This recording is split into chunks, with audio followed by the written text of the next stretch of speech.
Pessoal, vamos falar sobre a situação na Ucrânia, o que mudou aí nas últimas horas na linha de frente. Vamos falar principalmente hoje de Crimeia, porque teve mais um monte de incidentes na Crimeia ontem e o pessoal russo que mora lá, que está ocupando ilegalmente a Crimeia, está ficando apavorado por lá, o que é muito positivo. Vamos entender os desdobramentos disso, todo mundo que sugeriu as notícias, e obrigado a você também que está assistindo o nosso vídeo.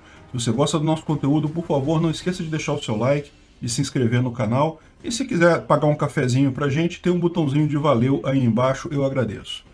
Pois bem, em termos de linhas de frente não tem muito o que falar, tá? É mais um dia em que não houve nenhum avanço de lado algum, né? O que a gente falou ontem continua valendo. A Rússia tenta retomar a iniciativa aqui próximo a Izium, mas não conseguiram avançar nada. Lembra aqui, a Rússia já ocupou toda essa área que estão essas bolinhas vermelhas aqui, já foi ocupada pela Rússia, mas os ucranianos empurraram os russos para trás. Os russos estão querendo retomar isso daqui, mas até aqui não estão conseguindo.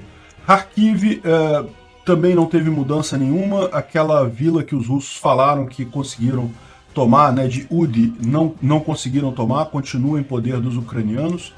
E também aqui na parte principal, no front, que poderia se chamar de principal, que é aqui em direção a Bakhmut, esse eixo aqui, Siversk-Bakhmut, também não houve avanço algum. Houve algumas tentativas russas aqui, dá para ver aqui pelas bolinhas aqui com arminha, mas não houve avanço nenhum nessa região, né? Então é isso daí. Fora isso, não teve nenhuma mudança significativa na linha de frente.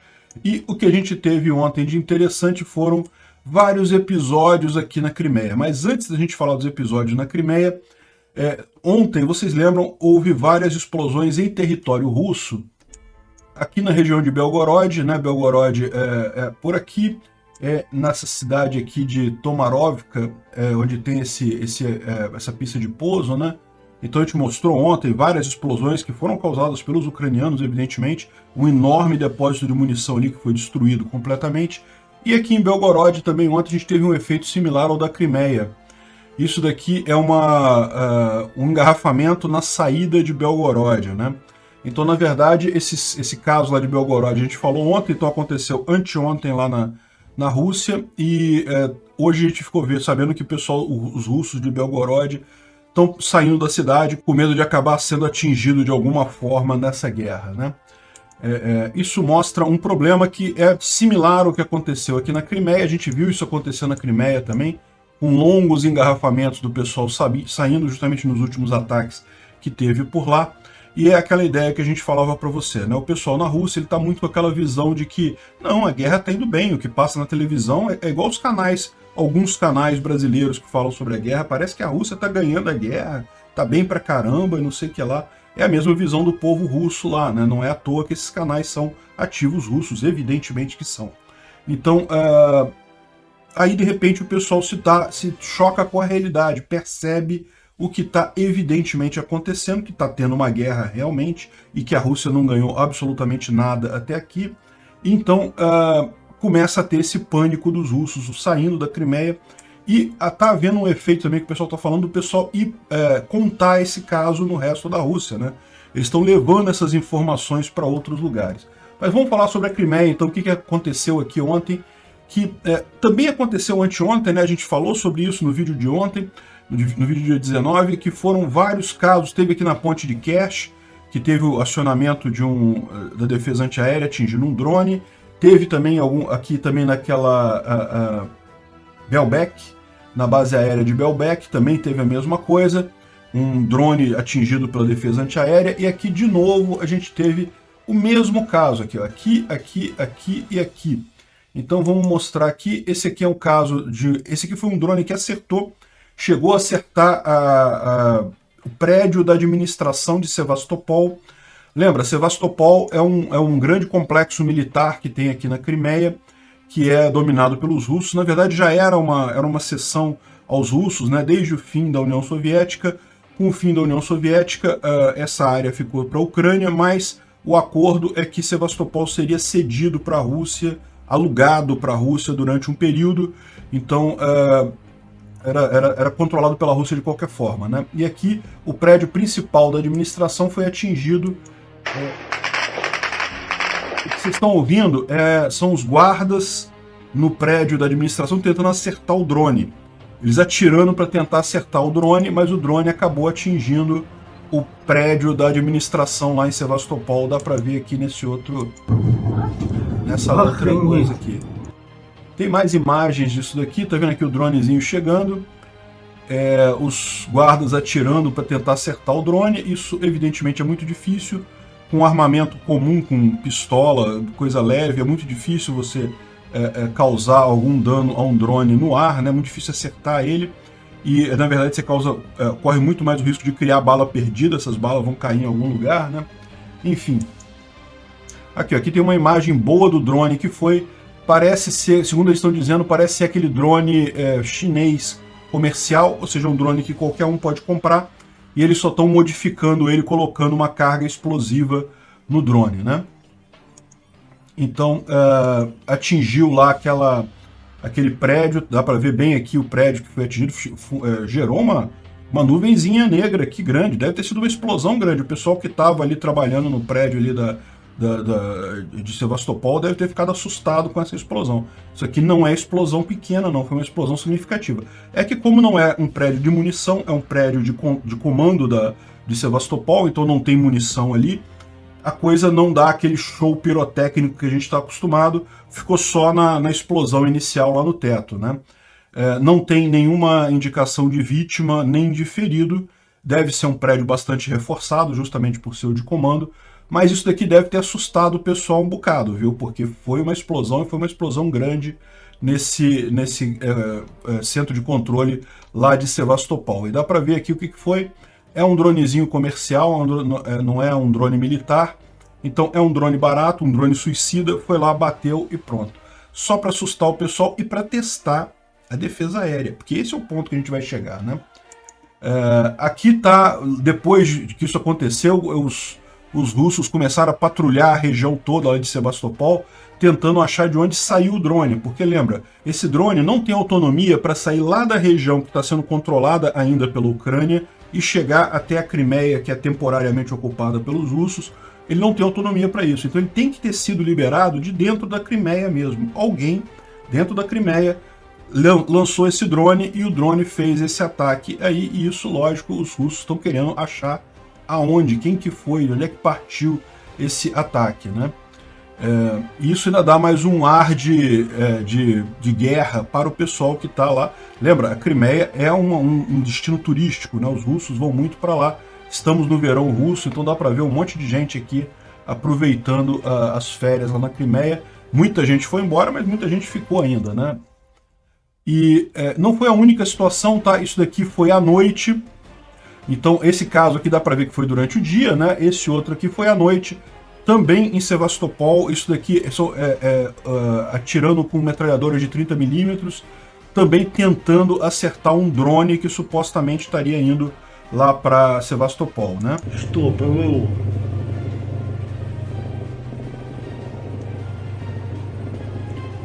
Aqui não dá para ver se eles acertaram o drone ou não acertaram, mas de qualquer forma tentaram acertar o drone aqui à noite lá em Sevastopol.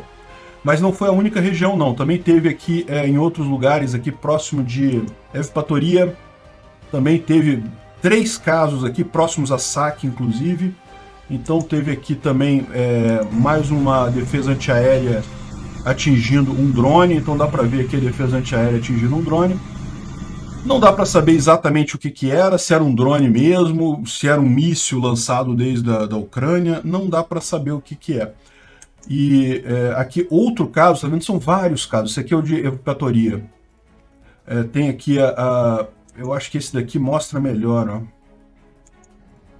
Aqui, ó, os russos lançando a defesa antiaérea.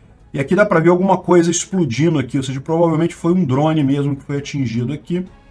Pode ter sido um drone, tá vendo? Dá para ver umas muito levezinha aqui.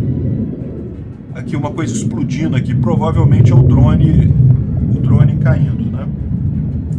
Isso aqui é a defesa antiaérea. Agora, é aquele negócio, né? Isso daqui, se você parar para pensar, um míssil de defesa antiaéreo, ele custa milhões de dólares, esses mísseis, são muito caros, né? Se for realmente um drone comercial que estava fazendo isso, Então olha só que maravilha que foi isso. A Ucrânia ganhou um monte de coisa aí, né? A Rússia perdeu um míssil de milhões de dólares a troco de um drone comercial, que drones comerciais, em tese, são baratíssimos, né? Assim, eu digo, para um civil como eu comprar um drone é caro pra caramba, mas se você comparar com os drones militares, com equipamento militar, é baratíssimo esses drones comerciais, né? Enfim, resumindo aqui a história, houve 5 incidentes desse tipo lá na Crimeia nas últimas horas aqui, em vários locais aqui da Crimeia, inclusive, na verdade, foram 6, porque Sevastopol, como a gente viu, foram 2 incidentes desse tipo em Sevastopol, porque teve um de noite e um durante o dia, né? E aí você vê, todos muito parecidos. E lembra que ontem a gente já falou de alguns, né? Que teve lá na ponte da Crimeia, teve em alguns outros lugares ali da base de Belbek.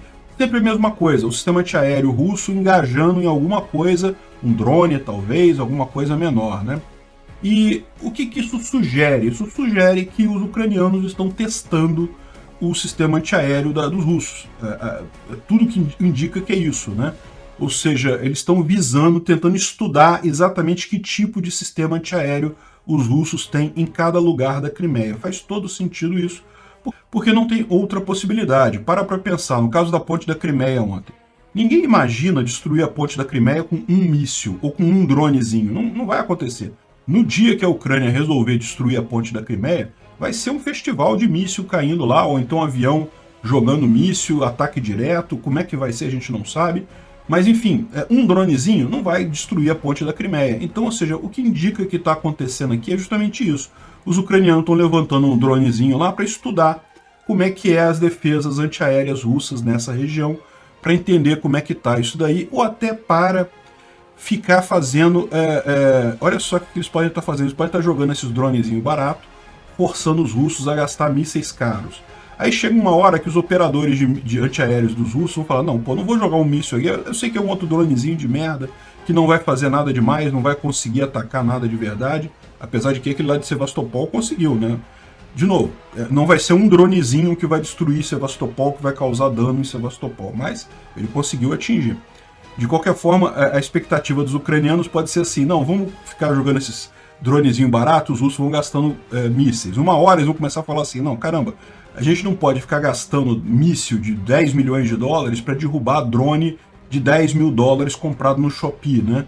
Então, no final das contas, vou começar a economizar. E aí talvez seja nesse momento que eles pararem de tentar atingir os drones e os ucranianos comecem a lançar realmente os ataques lá. Enfim, de qualquer forma, isso está causando um dano psicológico, vamos dizer assim, uma sensação de insegurança nos russos lá na Península da Crimeia muito grande, né? O Dmitry está trazendo para a gente aqui uma série de bate-papos aqui nos telegrams lá do pessoal. E o pessoal falando, por que eles lançaram esse UAV? Não faz sentido, isso não parece bombardeio. Eles estão tentando 100 vezes, na 100ª vez eles vão conseguir, coisa e tal. E estão muito chateados. Eles acham que aqueles Switchblades, aqueles drones americanos suicidas, né, que tem uma capacidade maior, mas não, pelo visto não é isso. Os ucranianos não estão fazendo, estão fazendo isso com drone comercial, drone comprado em mercado. Enfim, os sabotadores foram ativados, eles estão sendo pegos em rebanho, em massa, né? Mas no final das contas a verdade é essa, né? Estão sendo pegos como? Por mísseis de milhões de dólares contra drones de poucos mil dólares, né? Enfim, e mais do que isso, tem aqui também um canal de um militar russo falando que está na cara o que eles estão fazendo. Eles estão testando as defesas antiaéreas russas, né? Ele falando aqui, não tem jeito. Tá na cara o que eles estão fazendo. Ninguém espera destruir uma base com um drone só, com uma coisa só. E quando houve grandes explosões, tanto em Saki quanto lá em Jankoy, não foi um dronezinho, não foi uma munição, foi um monte de coisa que eles fizeram ali. Então, certamente, o que está acontecendo neste momento são os ucranianos testando as defesas antiaéreas aqui para identificar que tipo de defesa antiaérea que os russos têm em cada situação dessa, né? E, segundo diz essa reportagem aqui da BBC, essa briga da Ucrânia na Crimeia está gerando um impacto psicológico na Rússia. É aquilo que eu mencionei no início do vídeo, né? os russos estavam com aquela ideia de que não, a guerra já está ganha. Pô, eu vejo na televisão aqui, ou aqui no Brasil, o pessoal vê no YouTube preferido deles, o youtuber aí, o russista preferido deles, que não, que a Rússia já ganhou, já destruiu o exército ucraniano completamente, a infraestrutura ucraniana já está toda destruída, e não sei o que lá, não sei o que lá. E a realidade não é essa, isso é falso, né? Evidentemente que a Rússia está perdendo essa guerra, então quando se dão conta com a realidade, quando percebem que eles estão numa zona de guerra, o pessoal tem um choque de realidade, muita gente está fugindo, e pior, o que eles falam aqui é justamente isso, que o pessoal está saindo da Crimeia, são pessoas de mais alto poder aquisitivo, dá para ver que a Crimeia é um lugar de lazer, né? É um balneário importante, mas é caro, então assim, o pessoal que saiu ali daquela região é o pessoal de mais alto nível, né, da Rússia, e estão indo para as várias cidades, estão voltando para as várias cidades lá na Rússia e levando a informação de que, olha só, o negócio lá na Crimeia não tá bom, não. Esse papo aí de que a Rússia está ganhando tudo, já ganhou, né, não importa mais nada, não sei o que lá, esse papo não está colando. E isso está gerando um problema para os russos, né? Mostrando aqui, olha só, o tráfego indo para a ponte da Crimeia, um monte de coisa, e como se não bastasse, algum ucraniano ainda deu uma trollada aqui, conseguiu invadir o sistema da ponte da Crimeia e colocou o aviso aqui, ó, trocou o aviso, botou bem-vindo à Ucrânia, né, para o pessoal que está indo para a Crimeia. E tá certo, tá certíssimo. Tá chegando em território ucraniano, né? Só que, vocês sabem, os russos não gostam muito disso. Os russos fingem até hoje, desde 2014, que a Crimeia votou por um suposto plebiscito de emancipação e anexação à Rússia, um negócio que não tem lógica nenhuma, né? Enfim, está colocando cada vez mais na cabeça das pessoas que não, a Crimeia é ucraniana, não é russa, né? O pessoal ficou assustado com isso. Enfim, não foi só isso, também teve bombardeio em Melitopol. Só dá para ouvir os tiros aqui, as bombas explodindo aqui.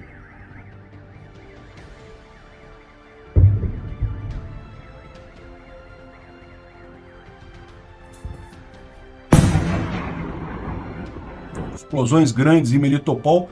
E parece ser míssil mesmo. Você viu pelo que chegou ali, não é obra de partizão de colocar, detonar alguma coisa, colocar uma bomba, não. Foi realmente um míssil que chegou ali atingindo Melitopol, né? E também aqui na região de Luhansk, uma região ocupada pelos russos, também teve um centro de manutenção dos russos aqui que foi atingido. Parece que tinha um grande número de carros de combate, coisa e tal, que estão pegando fogo nessa região, também foram atingidos por foguetes ucranianos, né? Enfim, um monte de lugares atingidos, mas principalmente a Crimeia. A Crimeia é o ponto que os ucranianos têm feito força, justamente porque eles querem atacar Kherson. É lógico que em algum momento a Ucrânia vai retomar a Crimeia, mas não vai ser a prioridade. A prioridade é Kherson. De qualquer forma, para os russos é muito conveniente ter aqui a Crimeia para sustentar justamente o esforço de guerra aqui na região sul da Ucrânia. Então, com esses ataques, eles estão desestabilizando essa coisa aqui, estão deixando a operação mais complicada para os russos na região da Crimeia, não só aqui da Crimeia, como também aqui em Belgorod, que, de novo, é a mesma ideia, né? Era também uma região em que os russos conseguem manter os seus centros de suprimento com muita facilidade, e aí conseguem abastecer a região aqui da linha de frente. Então essa é a ideia dos ataques ucranianos nessas regiões, né? O pessoal aqui do Instituto para Estudo da Guerra, eles levantam essa observação e falam mais do que isso. Eles falam que lá os militares russos estão nesse momento numa verdadeira caça às bruxas, tentando identificar quem que conseguiu, como que eles conseguiram infiltrar, por exemplo, no campo de saque em Jankoy e fazer aquelas explosões todas, porque aquilo ali certamente alguém entrou na base russa e plantou explosivos ali e causou aquele dano todo. Então, tá tendo lá uma caça às bruxas muito grandes dentro do próprio exército, dentro das próprias forças militares russas ali na região da Crimeia, o que é uma coisa positiva, porque no final das contas isso desestabiliza o pessoal lá, né? E de novo, como a gente falou, isso deixa a infraestrutura de transporte militar meio abalada ali, e isso ajuda a questão ali em Kherson, né? Bom, eles falam também sobre a usina nuclear de Zaporizhia e, mais uma vez, foi só blefe dos russos. Lembra que ontem eles falaram que iam fazer, que iam explodir a usina, que iam causar um problema? Aí outras pessoas falaram que não, que eles vão só desligar os reatores e ligar na rede russa. Adivinha o que aconteceu ontem? Bolota, não aconteceu nada, né? O pessoal fez aquele escarcéu todo, mas por que eles fizeram esse escarcéu todo? Lembra, ontem estava o Erdogan e o Guterres conversando com o Zelensky. Embora a conversa fosse justamente sobre a usina lá de Enerhodar, como eu mencionei para vocês, a Rússia precisa de um cessar-fogo. Eles não conseguem manter mais essa guerra por muito tempo. Eles sabem que eles não têm como manter a linha de frente nisso daí. Eles querem forçar um acordo. E qual que é a ideia? Justamente quando o Erdogan estava lá, o Guterres estava lá, vamos criar um caso muito sério com esse negócio, justamente para forçar o Zelensky a fazer um acordo, a propor negociações de paz. O Zelensky não caiu nessa, pagou para ver o blefe russo, e como a gente viu, não aconteceu nada com a usina. Os russos, eles são meio malucos, são sim, são todos meio pancados, mas não são malucos a esse ponto, né? Enfim, a gente falou ontem também que vai ser o Brasil foi designado para fazer a investigação da prisão de Olenivka, né, que é aquela prisão em que os militares, os prisioneiros de guerra ucranianos foram mortos por uma ação, claramente uma ação russa. Não tem nem que investigar lá, porque isso daí está mais do que claro que foi uma ação russa. Isso daí, a gente já falou várias evidências aqui quando aconteceu o caso, mostrei um relatório feito com as imagens de satélite, coisa e tal. E o general Santos Cruz é o que vai comandar essa missão da ONU lá na Ucrânia para fazer a investigação, né? O general Santos Cruz, para quem não sabe, ele chegou a fazer parte do governo Bolsonaro no início do governo, mas acabou tendo discordâncias com o Bolsonaro e acabou sendo defenestrado do governo. E tem muita gente que ele não gosta do Bolsonaro, agora o Bolsonaro também não gosta dele, muita gente aqui não gosta do Santos Cruz, mas o problema todo nessa história isso não quer dizer nada, a verdade é essa. A minha opinião sobre as Forças Armadas brasileiras é que elas estão tomadas por ativos russos. Infelizmente, a minha constatação é essa, vendo o tipo de coisa que o pessoal fala, e até canais de militares brasileiros falando totalmente pró-Rússia e coisa e tal. E o Bolsonaro já deixou claro no discurso recente dele que ele tomou o posicionamento que ele tomou em relação à Rússia devido a conselho da alta cúpula militar brasileira. Ou seja, o que vai acontecer é o que eu falei para vocês, a alta cúpula, os militares brasileiros são todos ativos russos a essa altura do campeonato. Isso me deixa bastante preocupado. E eu não sei como é que é o Santos Cruz particularmente, se ele vai fazer isso certo, é também um ativo russo, não sei. Vamos aguardar para ver como é que acontece isso daí, a investigação disso. A minha esperança é que os russos fizeram tanta besteira lá, mas tanta besteira, que vão tentar plantar prova lá, tentar fazer um monte de coisa, e vai acabar ficando óbvio que eles estão fraudando as evidências lá na região de Olenivka, e mesmo que o Santos Cruz queira dizer que não houve nada, não tem jeito de evitar a condição, a conclusão de que foram mesmo os russos que fizeram o ataque, né? Bom, mais uma boa notícia, a Ucrânia vai receber mais um pacote de ajuda americano de 775 milhões de dólares, que vai vir um monte de coisas, né? Mais munição para HIMARS, para obuses e mais um monte de coisa aqui, mais aqueles mísseis anti-radiação para destruir radares, né? Enfim, mais Javelin, vai vir um monte de coisa aí. Vai ter um drone de espionagem, de satélite de espionagem aqui, que eu não entendi muito bem como é que funciona isso, mas dizem que é muito bom para fazer levantamento e coisa e tal, um drone automatizado, muito legal isso, muito bacana mesmo. Mas a grande coisa que está todo mundo se perguntando e aí, vai ter o ATACMS, vai ter aquele míssil que atinge 300 km a partir do HIMARS, né, o foguete que chega a 300 km a partir do HIMARS. E, bom, ontem isso daqui foi visto, esse caminhão aqui foi visto numa estrada ucraniana, né? E aí muita gente colocou, olha só, esse aqui é um HIMARS, só que ele está com um cartucho diferente, o cartucho está tampado aqui, e algumas pessoas estão considerando que isso pode ser porque é um cartucho desse tipo, que é o cartucho do ATACMS, né? O ATACMS nos GMLRS normais que a Ucrânia tem usado, você tem 6 foguetes em um cartucho. No ATACMS, como ele é muito maior, ele tem não apenas o alcance maior, mas a ogiva dele também é muito maior. ele é um só que vem no cartucho, né? Então o pessoal está colocando aqui que pode ser que na verdade já esteja na Ucrânia, junto desse pacote já tenha chegado o míssil ATACMS. Talvez alguns desses casos aí tenham sido isso. A gente já está há algum tempo desconfiando que existem esses mísseis, né? Porque, como eu falei para vocês, já há algum tempo que a Ucrânia vem atingindo um monte de instalações militares russas nessa região aqui, que é muito longe, é mais de 100 quilômetros da linha de frente. Então, assim, eu não duvido nada que já existam ataques com os ucranianos, eles só estão moderando o uso disso daí, né? De qualquer forma, ficamos na expectativa. É bom lembrar também que tem gente dizendo que isso aqui não é o ATACMS. Por quê? Porque na prática o cartucho do ATACMS ele simula o outro com 6 mísseis no final, justamente para não dar na pinta que é um míssil mais poderoso, né? Então ele tem esse tipo de coisa. Tá vendo aqui? O cartucho dele é igualzinho. Ele não é diferente não, por fora, né? Igualzinho. Por dentro, evidentemente, é diferente, mas essa é a proposta deles, de ficar igualzinho, justamente para não dar na pinta que é um míssil mais importante. Então, não sabemos.